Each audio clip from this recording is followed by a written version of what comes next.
होशे 1। यहूदा प्रदेश के राजा उज्जियाह, योताम, आहाज और हिजकिय्याह के राज्यकाल में तथा इस्राएल प्रदेश के राजा यारोबाम बेन योआस के राज्यकाल में प्रभु के संदेश होशे बेन बएरी को मिले थे।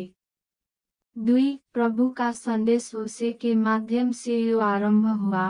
प्रभु ने होशे को आदेश दिया, जा, किसी वेश्या स्त्री से विवाह कर और उससे संतान उत्पन्न कर।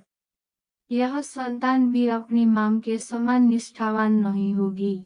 इस देश ने मुझ प्रभु का अनुसरण करना छोड़ दिया है और यह अन्य देवताओं की पूजा करने लगा है।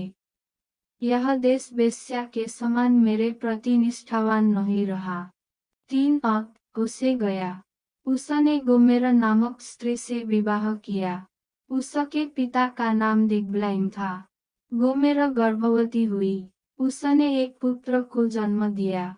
4। प्रभु ने होशे से यह कहा, तू अपने पुत्र का नाम यिज्रेल रख, क्योंकि कुछ समय पश्चात मैं राजा येहू के परिवार को यिज्रेल घाटी में बहाए गए रक्त के लिए दंड दूंगा।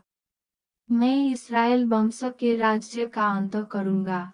5। उस दिन मैं यिज्रेल घाटी में इस्राएल राज्य की शक्ति को, उसके धनुष को तोड़ूंगा। 6। गोमेर पुनः गर्भवती हुई। उसने एक पुत्री को जन्म दिया।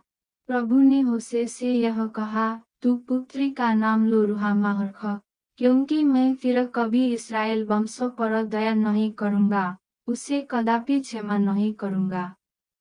7। पर मैं यहूदा वंश पर दया करूंगा।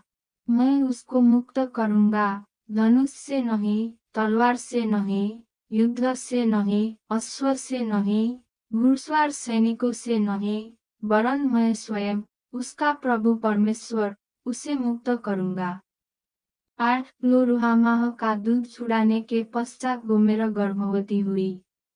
उसने एक पुत्र को जन्म दिया।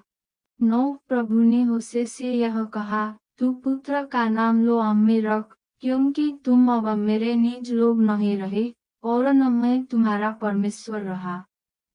10। इस्राएली राष्ट्र की जनसंख्या सागर तट के रेत कणों के सदृश असंख्य हो जाएगी, जिनको न मापा जा सकता है और न जिनकी गणना ही की जा सकती है। जिस स्थान में उनको लोअम्मी अर्थात मेरे लोग नहीं कहा गया था, वही उन्हें कहा जाएगा, जीवित परमेश्वर की संतान।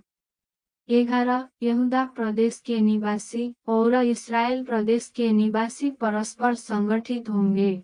वे अपने लिए एक नेता को नियुक्त करेंगे, तत्पश्चात वे इस देश में ऊंचे उठते जाएंगे। इस्राएल का वह दिन महादिवस होगा।